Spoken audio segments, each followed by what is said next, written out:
পা হারিয়ে police officer হতে পারল না ইমন। সরকারি চাকরিতে যোগদানের আগেই এমন ঘটনায় থেমে গেল তার স্বপ্ন। বিদ্যুতের তারে জড়িয়ে পা হারান ২১ বছরের এই যুবক। আমি যে লাইনে কাজ করব সেই লাইন অফ করার কথা, কিন্তু সেই লাইন অফ না করে লাইনম্যান আরেকটি লাইন অফ করে দিয়েছে এবং ওই অবস্থায় আমাকে রেখে তারা তিনজন লাইনম্যান পালাই চলে গেছে। নোয়াখালীর সদর উপজেলার প্রত্যন্ত গ্রামে জন্ম নেয়া দরিদ্র পরিবারের একমাত্র ছেলে ইমন। ছোটবেলা থেকেই সরকারি চাকরিতে যোগ দিয়ে বাবা মায়ের মুখে হাসি ফোটাতে চেয়েছিলেন তিনি। সেই মোতাবেক পরীক্ষার প্রতিটি ধাপে সফল হয়ে পুলিশের চাকরির চূড়ান্ত নিয়োগও পেয়েছিলেন। ঠিক যোগদানের আগেই পল্লী বিদ্যুৎ বিভাগের অবহেলায় ঘটল একটি মর্মান্তিক দুর্ঘটনা। খুঁটির খোলা তারে বিদ্যুতায়িত হয়ে ঝলসে যায় তার শরীর, কেটে ফেলতে হয় একটি পা। এই গ্রামের যে অবস্থা, এই অবস্থার জন্য সকল দায়ভার হচ্ছে পল্লী বিদ্যুৎ লোকজন। পুলিশের চাকরি হয়ে গেছে, ও মধ্যবিত্ত ফ্যামিলির কারণে নিজে চলার মতো টাকা পয়সা নাই, এই জন্য কাজ করতে গেছে। এবং ওর ফ্যামিলির এত অবস্থা যে ফ্যামিলি চালাবে এরকম কোনো আর্থিক অবস্থা নেই। আজ ইমনের জীবন থমকে গেছে। ভাঙ্গা কাঁচাবাড়ির উঠানে বাবার হাতে বানানো বাঁশের লাঠিতে ভর দিয়ে চলাফেরা করেন তিনি।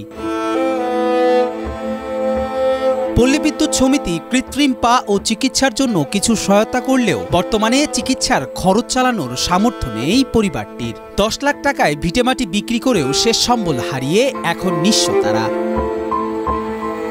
হুইল চেয়ার কেনার সামর্থ্য নেই তাদের, তাই অনাহারে অর্ধাহারে কাটছে দিন।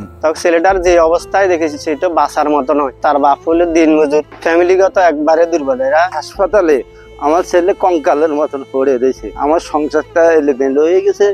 তার কোনো খরচ বরণ ওষুধ দাবে আমি চালাবার মতন কোনো ক্যাপাসিটি নেই। স্থানীয়দের অভিযোগ, পল্লী বিদ্যুৎ বিভাগের গাফিলতি ইমনের এই দুর্বিষহ পরিণতির জন্য দায়ী। তার বাবা ক্ষোভ প্রকাশ করে বলেন, যে ছেলের আজ পুলিশের চাকরিতে দেশের সেবা করার কথা ছিল, সেই ছেলে আজ ঘরে বসে পঙ্গুত্ব নিয়ে কাঁদছে। ছেলেকে অন্তত চাকরি ফিরিয়ে দেয়া হোক, এমনটাই দাবি পরিবারের। সানবিট সব দিবে সামাল।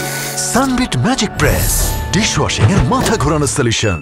ওষুধ খরচ তার বরণ পোষণ চালাবার মতন আমার কোনো ক্ষমতা নেই। সরকারের কাছে চাই সে যেন একটু ভালো একটা চাকরি পায়, দিনটা চালাই খেয়ে যেতে পারে। রাষ্ট্রের কাছে একটাই চাওয়া যে আমি সামনের যে খরচগুলা ওইগুলোর জন্য আমার পাশে দাঁড়াবে।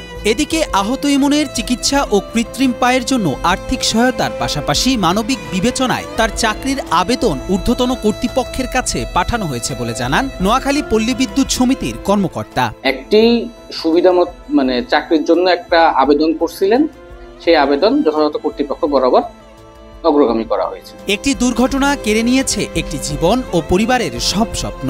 এখন প্রশ্ন, হারানো স্বপ্ন কি ফেরত পাবে ইমন? ফিরবে কি ইমন ও তার পরিবারের সুখের দিন?